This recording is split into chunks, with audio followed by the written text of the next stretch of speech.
성도 여러분 안녕하십니까? 오늘 말씀의 제목은 약속된 시간, 약속된 모임입니다. 오늘 우리가 읽게 될 성경은 사무엘상 20장입니다. 지난 시간에 사무엘상 19장에서 사울과 요나단 그리고 다윗의 관계를 살펴보았습니다. 사무엘상 19장 1절에서 요나단이 다윗에 대하여 선하게 그리고 좋게 이야기하는 것으로 시작을 해서 사무엘상 19장의 마지막 부분에서 사울이 하나님의 신의 감동을 받아서 예언을 하였고 그 예언하는 모습을 보면서 사람들이 사울도 선지자 중에 있느냐라고 물었다고 그렇게 하는 내용으로 마쳤습니다.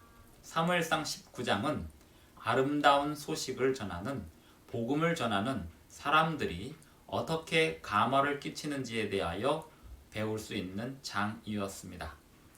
사울이 라마나요세 사무엘과 다윗이 있는 곳에 왔을 때 하나님의 감동하심으로 그의 입술로 예수님의 오실 미래에 대한 그 예언을 할 만큼 입술이 주님 앞에 거룩하게 구별되었던 것처럼 예수님을 따라다녔던 베드로, 야고보, 요한, 우레의 아들들인 야고보와 요한 그리고 매우 거칠었던 베드로가 예수님을 따라다닌 후에 그들의 품성뿐만 아니라 그들의 언어가 그리고 그들의 모든 언행이 온유한 사람으로 바뀌는 것을 예수님의 제자들이 또 보여주었습니다.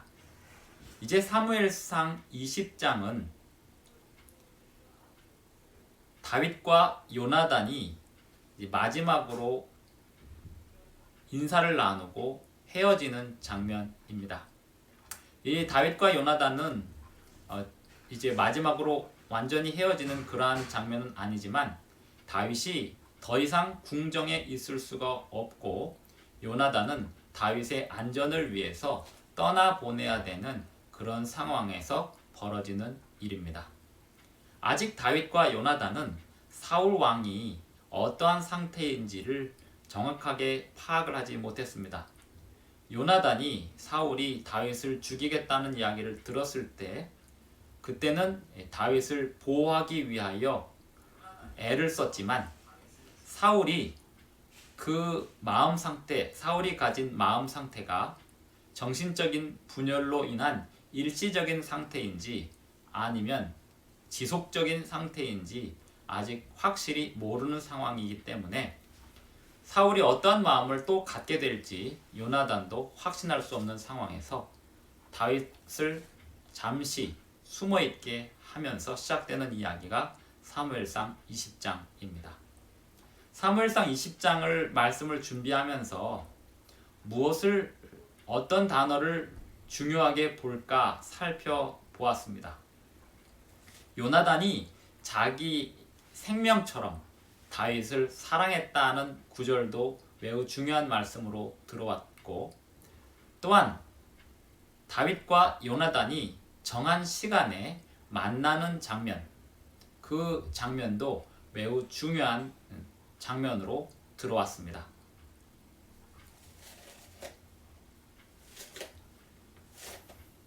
다윗과 요나단은 이제 서로 암호와도 같은 그러한 대화를 나누게 되는데요. 그 부분을 오늘 공부하겠습니다.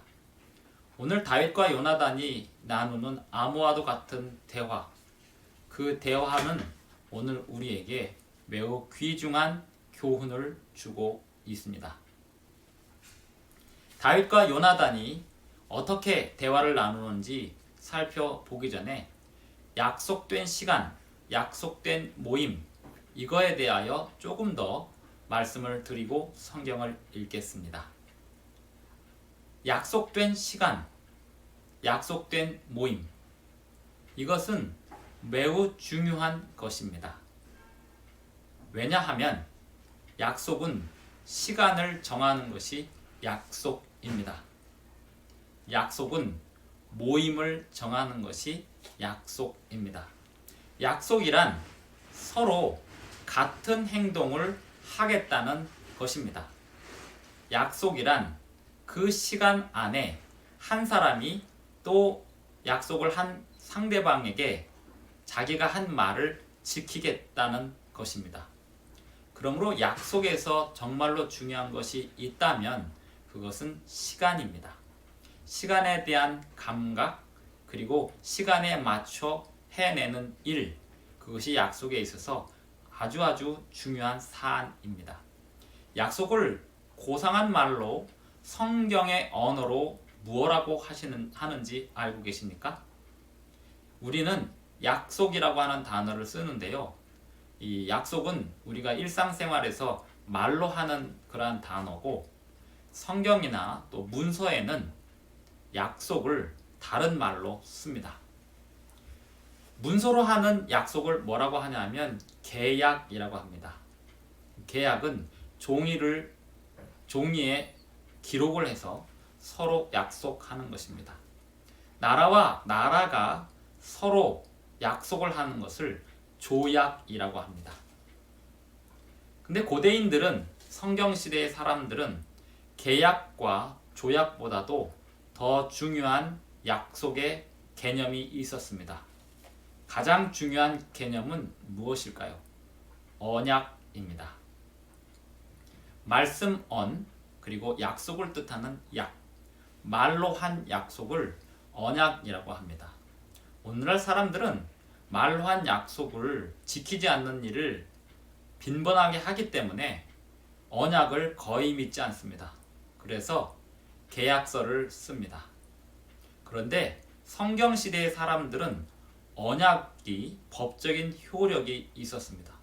그래서 말로 한 약속을 증인들이 들었는데 그 말로 한 약속을 듣지 않으면 그 계약, 조약과 같은 그 일들이 파기되는 그러한 매우 안 좋은 결과가 났던 것이 언약의 힘이었습니다. 하나님께서 하나님의 백성들에게 언약을 하셨습니다. 성경은 구약과 신약으로 나누어져 있는데요. 구약은 옛 구자를 써서 예수님 오시기 전에 주신 약속을 구약이라고 하고, 신약은 예수님 오신 후에 다시 주신 약속을 신약이라고 합니다. 구약은 예수님께서 때가 되면 오시겠다, 이것이 구약입니다. 어떻게 오시는가 하면 사람의 몸으로 오시겠다, 그것이 구약입니다. 여자의 후손으로 오시겠다, 그 내용이 구약이었습니다. 그러면 신약은 무엇일까요?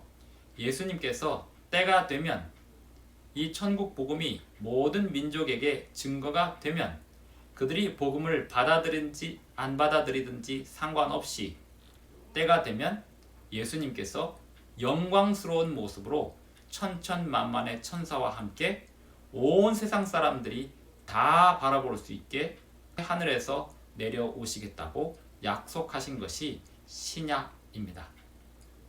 약속은 다 때가 있습니다. 약속을 하신 분은 그 때를 반드시 지킵니다. 다윗과 요나단도 그렇게 약속을 하고 그 약속된 시간에 약속된 회합을 갖게 됩니다. 이제 사무엘상 20장을 다 같이 펴보시겠습니다. 사무엘상 20장입니다.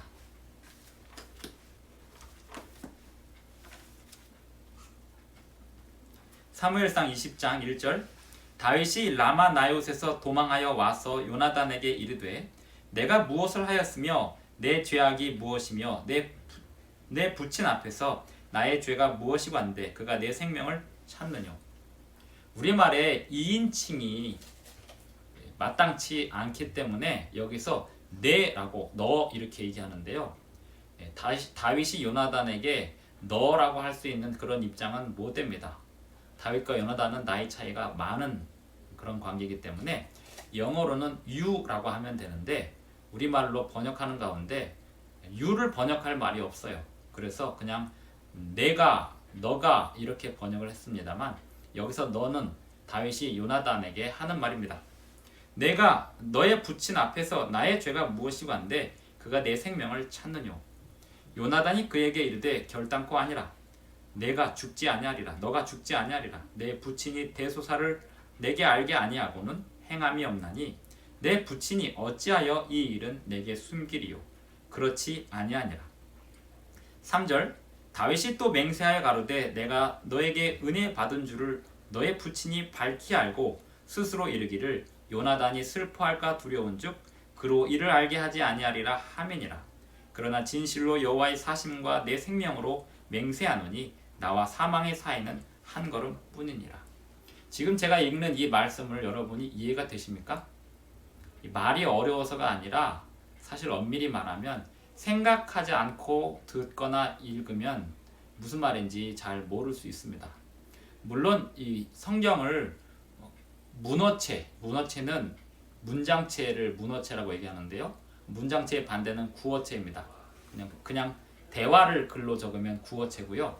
이 책으로 쓰는 용도로 쓰면 문어체인데 이 문어체로 적다 보니까 이 대화나 상황에 대한 것이 금방 들어오진 않습니다만 그 상황을 상상해 가면서 대화를 나누면 그렇게 어려운 내용이 아닙니다. 지금 다윗과 요나단이 어떤 대화를 나누고 있냐면 다윗이 요나단에게 내가 도대체 무슨 잘못을 했길래 왕께서 당신의 아버지인 왕께서 나를 죽이려고 합니까? 그랬더니 요나단이 너는 잘못이 없다. 그리고 우리 아버지도 너를 죽이지 않을 거다. 설마 그러겠느냐? 이렇게 이야기합니다. 그러자 다윗이 요나단에게 뭐라고 이야기를 하냐면 당신이 나를 좋아하고 아끼는 것을 당신의 아버지 사울이 알게 되면 그것조차도 나에게는 손해가 되게 생겼습니다. 왜냐하면 아버지가 아들이 다윗을 아끼는 것을 아는 그 순간부터 나를 그 다윗을 죽이려고 하는 그 마음을 요나단에게 알리겠습니까? 이러면서 다윗은 나는 이러나 저러나 지금 죽게 생겼습니다. 이렇게 이야기하고 있는 것입니다. 4절 요나단이 다윗에게 이르되 너의 마음의 소원이 무엇이든지 내가 너를 위하여 그것을 이루리라. 요나단이 다윗에게 예언과 같은 말을 합니다. 너의 마음의 소원이 무엇이든지 내가 너를 위하여 그것을 이루리라. 이 말은 내가 너를 위하여 너의 소원을 이루기 위하여 나는 무엇이든지 할 것이다. 이런 얘기합니다. 사실 요나단은 다윗이 결국 왕이 되게 하기 위하여 평생을 살다가 아버지 사울과 전쟁터에서 전사합니다. 요나단은 지금 이 다윗에게 한 이 말을 그대로 평생 지킵니다. 다윗, 너가 원하는 그것을 너는 이루게 될 것이고 나는 너가 원하는 그 일을 이루기 위하여 무엇이든지 할 것이다. 사실 이런 대화는 예수님의 품성, 하나님의 백성들에게 말씀하시는 그 약속, 그런 것들을 반영하고 있습니다. 하나님께서 사람에게 이렇게 말씀하셨습니다. 너의 소원, 영원한 자유를 회복하게 하기 위하여 나는 너를 위하여 무엇이든지 하겠다. 다윗은 그렇게 요나단의 헌신과 희생으로 한 나라의 왕이 되는 그러한 과정을 밟게 됩니다. 5절 다윗이 요나단에게 이르되 내일은 월삭인즉 내가 마땅히 왕을 모시고 앉아 식사를 하여야 할 것이나 나를 보내어 제3일 저녁까지 들에 숨게 하고. 지금 다윗은 왕과 함께 궁정에 있는 것에 대하여 불안을 가지고 있습니다. 사울 왕이 다윗을 죽이려고 창을 3번을 던졌습니다. 이쯤 되면 사울과 함께 궁정에 있다는 것이 너무나 불안하고 어려운 일입니다. 그럼에도 불구하고 다윗과 요나단은 지금 다시 한번 사울 왕에게 기회를 주려고 하는 것입니다. 그때는 정신적으로 문제가 있었던 때였고 설마 앞으로도 계속해서 그렇게 행동하겠느냐, 요나단이 그렇게 하는 거고 이렇게 이야기를 하는 거고, 다윗은 나는 이제 정말 내가 당사자기 때문에 두렵기 때문에 조금 숨어 있을 테니까 당신께서 잘 알아보시고 판단해 달라고 이야기하는 것입니다. 지금 월삭이라고 하는 것은 매월 첫날 월삭이라고 했는데요. 지금 여기서 나와 있는 이 월삭은 아마도 그 매월 첫날 중에도 특별한 절기와 관련된 유대인의 축제 날이었던 것 같습니다. 함께 모여서 왕궁에서 식사를 해야 되는 그러한 중요한 날이었던 것입니다. 그런데 그 월삭에 다윗이 궁정에 있지 않겠다는 것입니다. 이것은 사울 왕에게 불편함을 초래할 것이었습니다. 그래서 다윗과 요나단은 이제 그 상황을 놓고 사울을 테스트해 보기로 합니다. 다윗이 잠시 자리를 비운 것에 대하여 사울이 이해하고 용서하는지 그것을 테스트하려고 하는 것입니다. 9절 요나단이 가로되 이 일이 결코 내게 있지 아니하리라. 내 부친이 너를 해하려 결심한 줄 알면 내가 내게 이르지 아니하겠느냐.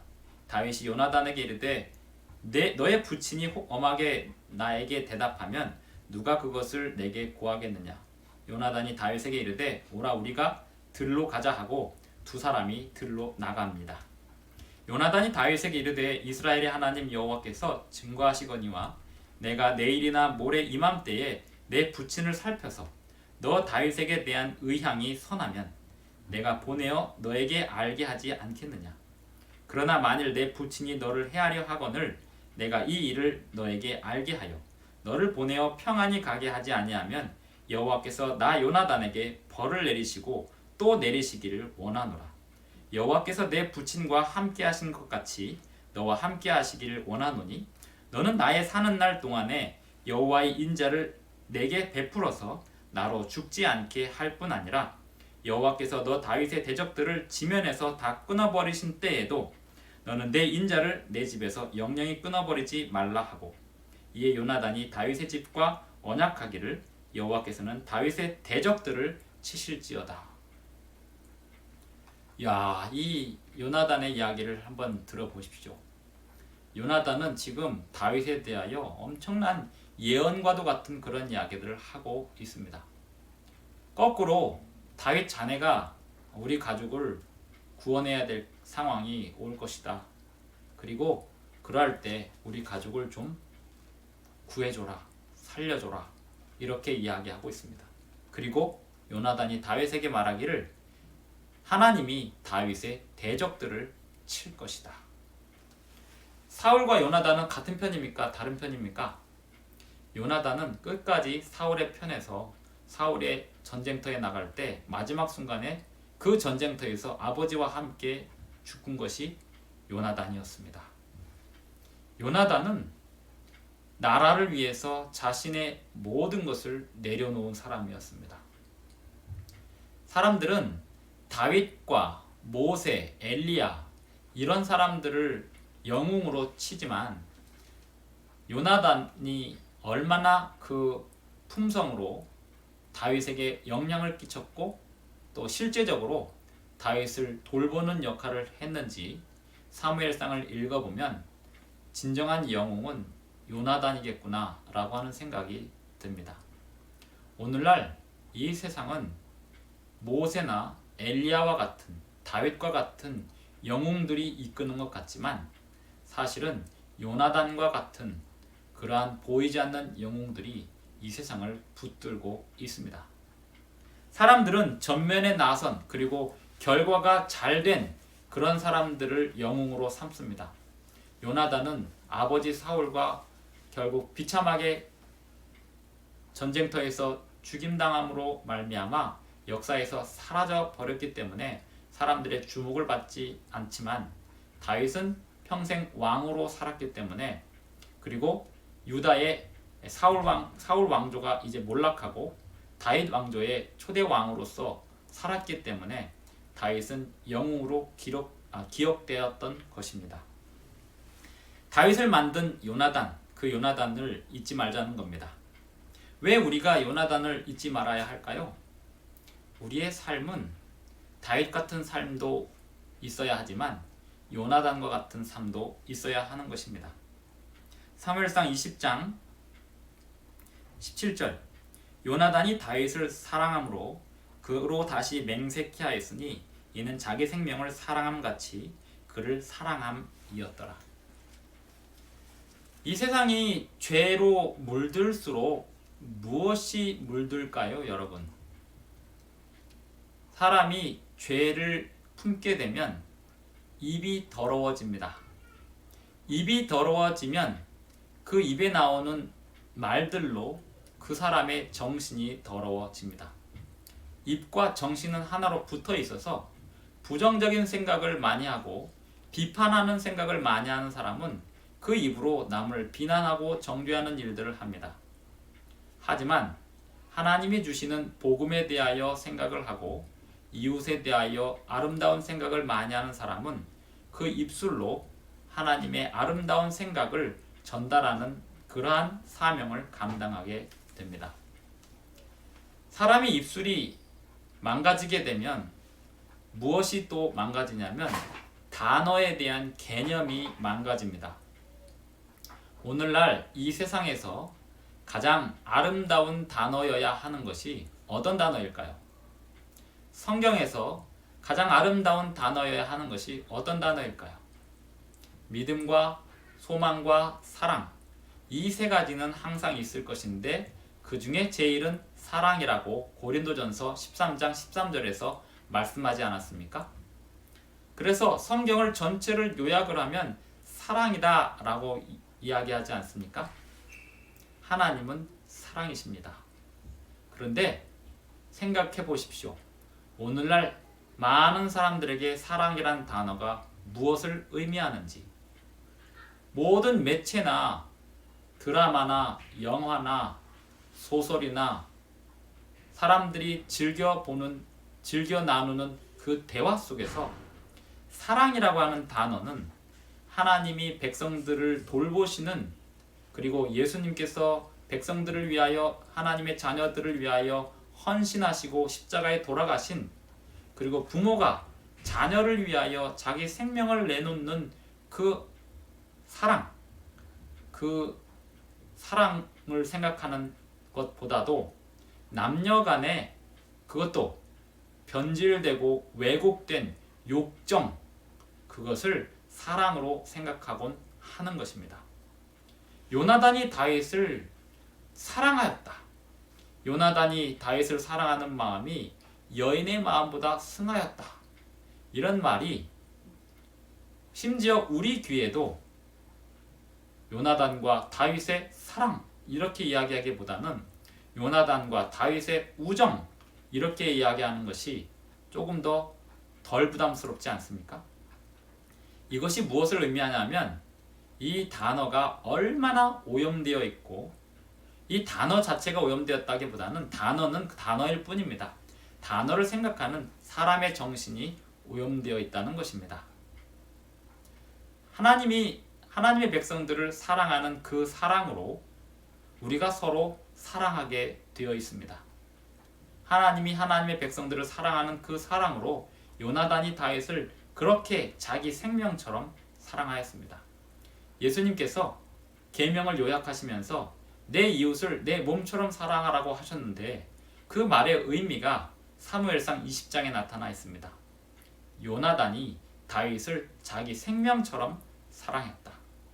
그러므로 예수님께서 요약하신 내 이웃을 내 생명처럼 내 몸처럼 사랑하라고 하는 그 말은 요나단이 다윗 사랑하듯이 그렇게 사랑하라 이 말입니다. 요나단과 다윗의 사랑은 그렇게 아름다운 것이었고 오늘날도 그 사랑이 하나님의 백성들에게 요구되고 있습니다. 18절 요나단이 다윗에게 이르되 내일은 월삭인즉 내 자리가 빔으로 내가 없음을 자세히 물으실 것이라. 너는 사흘을 있다가 빨리 내려가서 그 일이 있던 날에 숨었던 곳에 이르러 에셀 바위 곁에 있으라. 내가 관역을 쏘려 함같이 셋을 그 곁에 쏘고 화살을 3개를 날리겠다는 것입니다. 그리고 아이를 보내는데요. 이 아이는 어떤 아이냐면 이 왕과 왕의 아들이 화살 쏘기 연습을 하면 활 쏘기 연습을 하면 그 화살을 다시 주워오는 사람들이 이 아이였습니다. 아이를 보내어 가서 살을 찾으라 하며 내가 진짓 아이에게 이르기를 보라 살이 내 이편에 있으니 가져오라 하거든 너는 돌아올지니.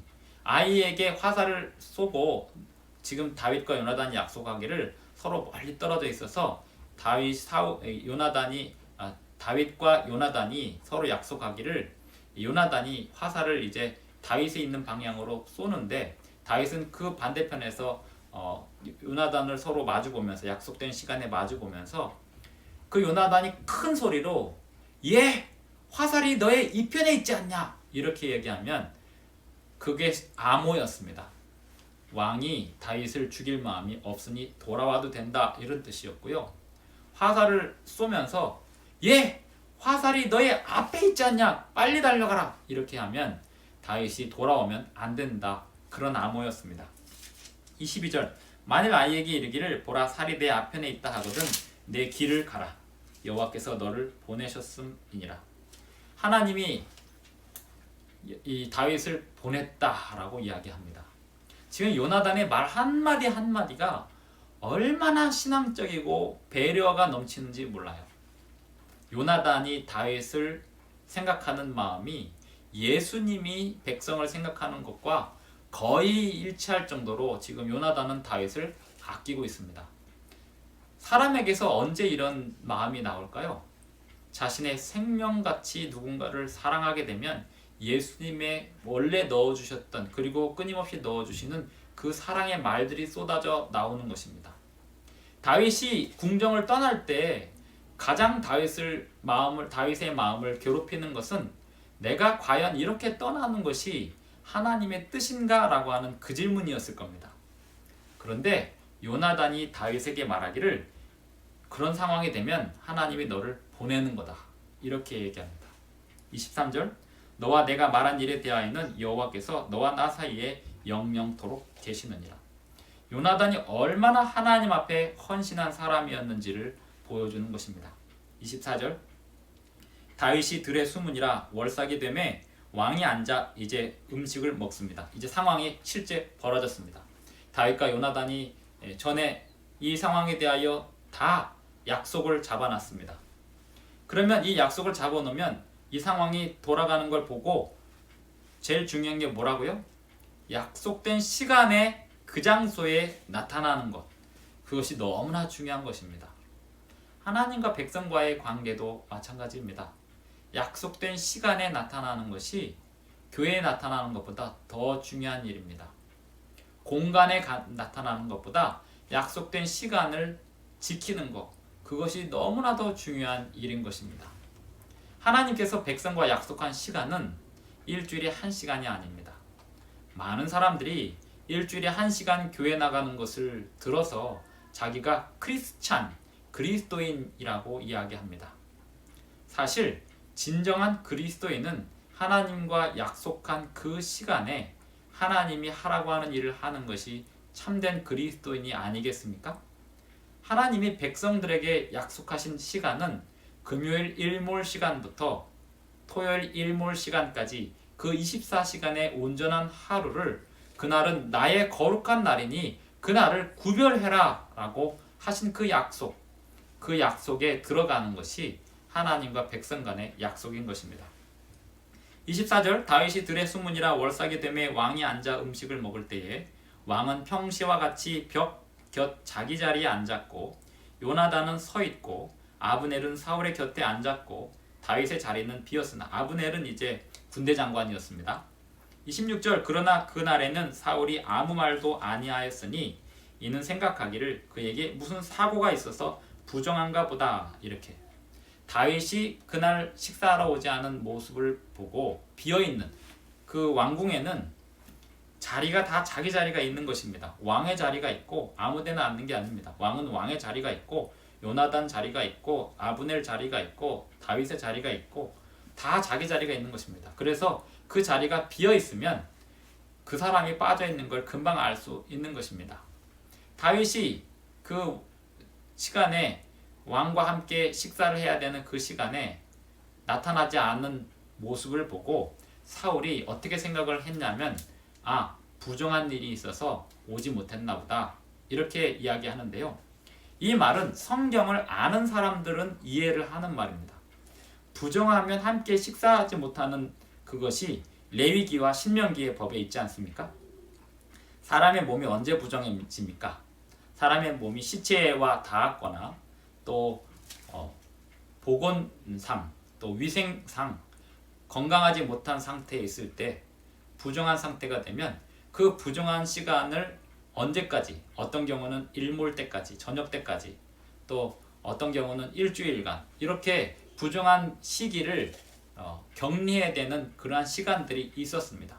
그리고 그 부정을 씻을 때는 목욕을 해야 했습니다. 목욕을 얼마나 자주 하게 될까요? 이렇게 되면 지금으로부터 3000년 전 고대인들은, 특별히 이스라엘 사람들은 목욕을 아주 자주 했습니다. 조선시대 사람들이 목욕을 1년에 몇 번 했다고 그래요. 1년에 아주 자주 하지 않았다고들 흔히 이야기하지 않습니까? 정말 그랬는지는 잘 모르겠습니다. 그것도 아마 추측이지 않을까 싶은데요.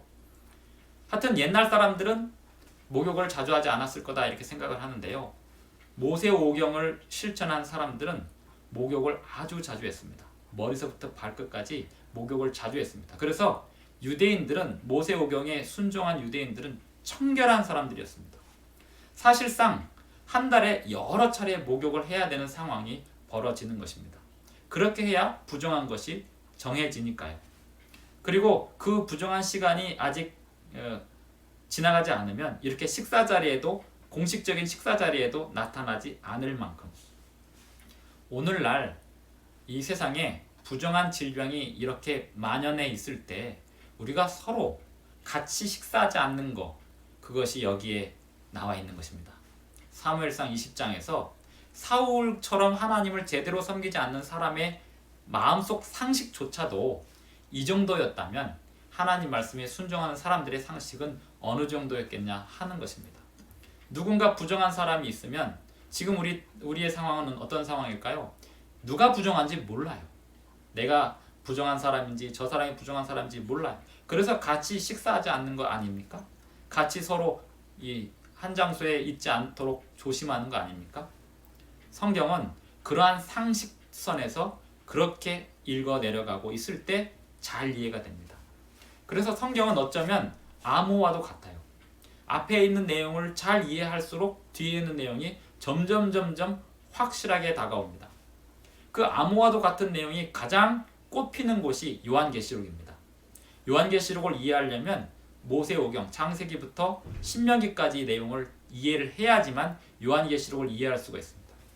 오늘날 구약성경을 소홀히 하는 사람들이 요한계시록을 해석을 하는 걸 보면 정말 말도 안 되는 소설을 씁니다.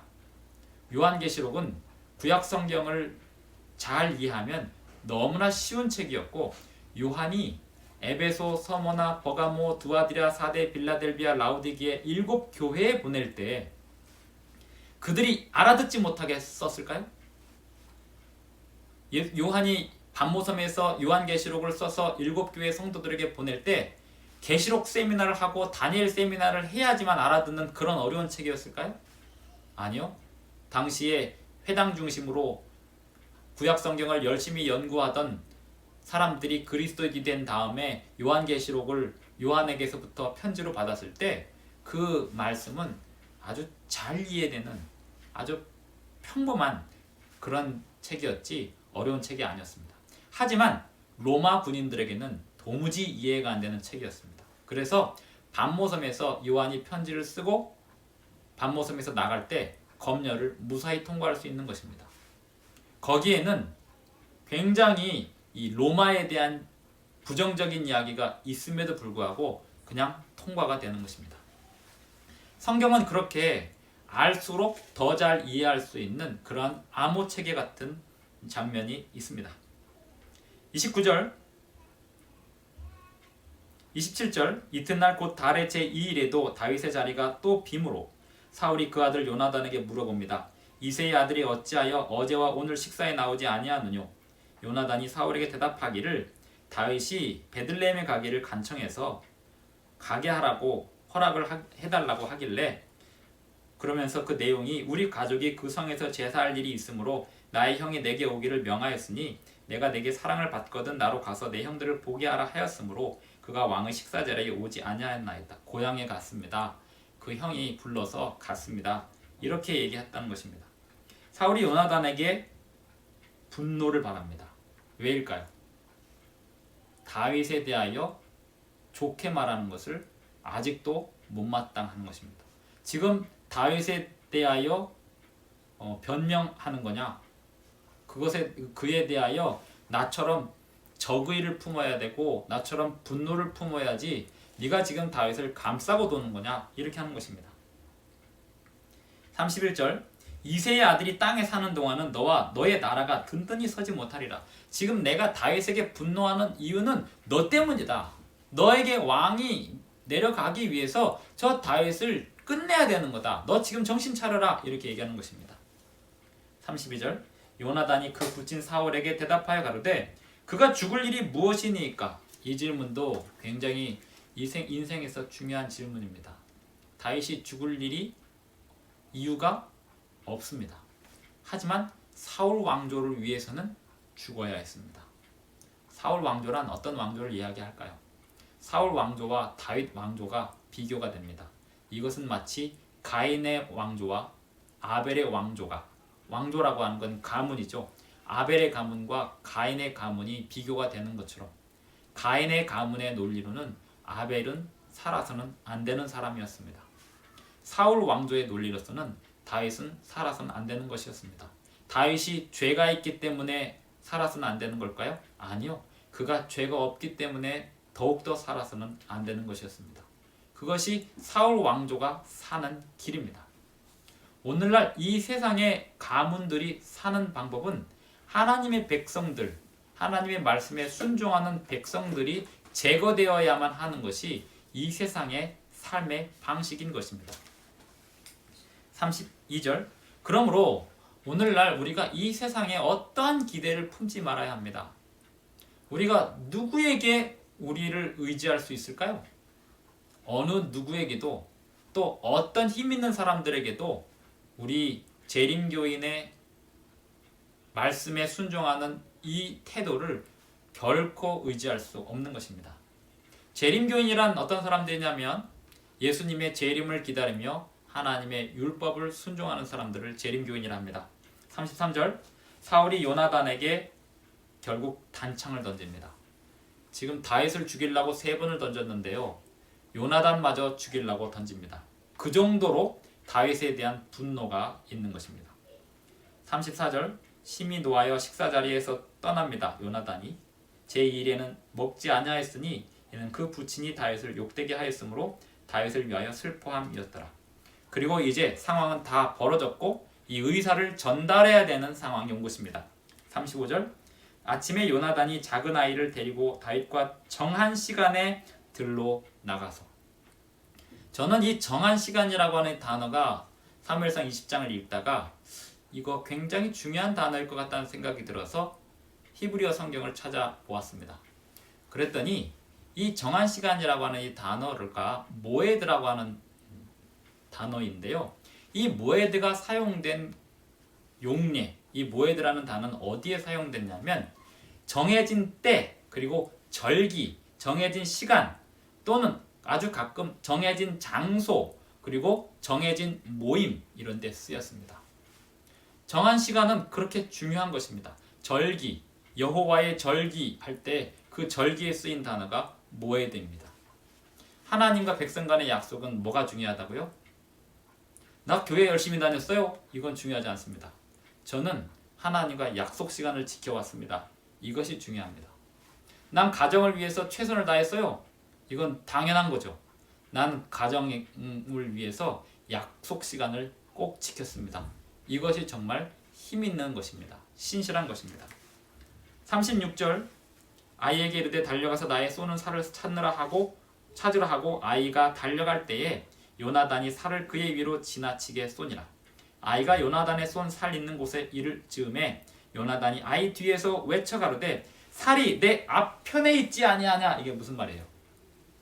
정반대 상황은 살이 내 이편에 있지 아니하냐 이거였는데요. 내 앞편에 있다 이건 뭐냐면 다윗에게 너는 이제 네 갈 길을 가야 된다. 그 암호를 전달하는 거잖아요.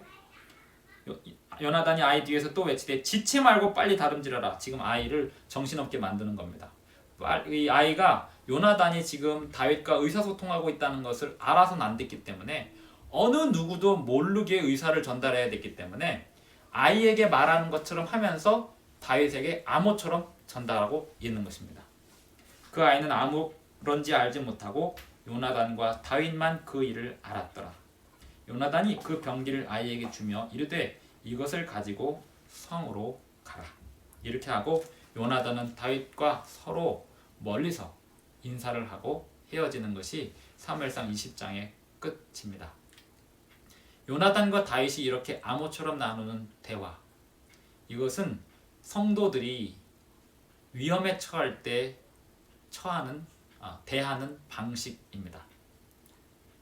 초기 1세기, 2세기, 3세기에 하나님의 백성들이 로마로부터 극심한 핍박을 받을 때 그리스도인들이 홀로는 거할 수 없고 자기가 그리스도인이 되면 그리스도인들이 있는 곳으로 찾아가서 내가 진짜 그리스도인이 됐다는 것을 알려주고 함께 그리스도인의 그 교제를 나누고 말씀을 나누고 해야 하는데 도무지 알 방법이 없는 거였죠.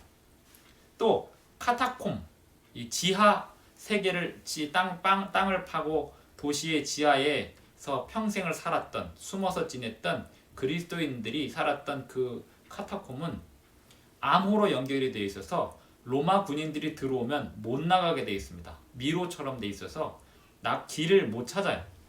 그런데 그리스도인들은 그 미로 속에서 길을 찾는 암호들이 있었던 것입니다. 하나님의 백성들은 하나님 백성만의 언어가 따로 생겨나게 됩니다. 성경 말씀은요, 그러한 내용을 담고 있습니다. 하나님이 다니엘에게 뭘 말하고 싶었을까요? 하나님의 나라, 그 나라가 망한 것 같지만 다시 세워지니까 걱정하지 마라. 이것을 암호로 전달합니다. 어떻게 전달했을까요? 느부갓네살 왕에게 꿈을 꾸게 해서 왕이 자기가 꾼 꿈을 잊어버리게 되고 느부갓네살 왕에게 다니엘이 왕에게 알려준 그 꿈의 내용, 사실 그것은 느부갓네살을 위함이기도 하였지만 하나님이 다니엘에게 보내신 암호와도 같은 그런 내용이었습니다. 다니엘은 느부갓네살 왕 제2년이면 603년인데요. 605년에 잡혀와서 3년도 안 돼서 이제 왕의 꿈을 풀어주면서 다니엘은 하나님의 메시지를 받게 되는 것입니다. 하나님의 나라는 다시 서니까 걱정하지 말아라. 이것을 느부갓네살을 사이에 두고 하나님께서 다니엘에게 전달하신 것이었습니다. 오늘날 하나님의 말씀은 그렇게 어렵지 않습니다. 평상시에 하나님의 말씀을 늘 들어왔고 또 성령의 음성을 늘 들어온 사람이라면 그 말씀이 전혀 어렵지 않습니다. 하지만 이 맥을 같이 하지 않던 사람들에게는 말씀이 마치 암호와도 같을 수 있습니다. 제가 드리는 말씀은 공부를 잘했냐 못했냐의 문제가 아니라는 것입니다. 제가 드리는 말씀은 성경책을 잘 이해하냐 못하느냐, 글자를 잘 이해하냐 못하냐, 독서를 잘하냐 못하냐의 문제가 아니라는 것입니다. 늘 하나님 앞에 기도하는 가운데 성경책의 말씀을 순종하려고 살피는 사람에게는 하나님께서 약속된 시간에 주시는 성령의 음성을 분명하게 이해할 수 있도록 해주십니다. 예수님이 이 세상에 아기로 태어났을 때 예수님을 한 번에 알아본 두 노인이 있었습니다. 안나와 시므온. 마치 암호화도 같은 그런 대화를 알아듣고 안나와 시므온은 예수님의 봉헌식에 참여할 수 있게 된 것입니다. 다른 사람 눈에는 그저 평범한 아이였던 이 예수님, 아기 예수, 마리아의 손에서 안나와 시므온은 마리아의 손에 들린 예수님을 알아볼 수 있었던 것입니다. 예수님 재림하실 때 재림의 징조를 통해서 예수님이 오실 때를 그리고 예수님이 말씀하시는 그 바를 바르게 이해하는 것 또한 다윗과 요나단의 대화 속에서 우리가 잘 이해할 수 있겠습니다. 오늘 우리는 하나님의 말씀을 늘 들으며 그 말씀과의 교신을 놓지 않게 되기를 간절히 바랍니다. 하나님께서는 약속된 시간에 약속된 모임을 통해서 당신의 음성을 지금도 들려주고 계십니다. 기도하시겠습니다. 하늘에 계신 우리 아버지, 오늘날 우리에게 말씀을 들려주실 때에 우리가 그 말씀을 놓치지 않게 하여 주시고 주님과 약속한 그 시간을 귀하게 여길 수 있게 하여 주시오며 성도들과의 약속된 모임을 귀히 여기게 하여 주시옵소서. 예수님의 이름으로 기도드리옵나이다.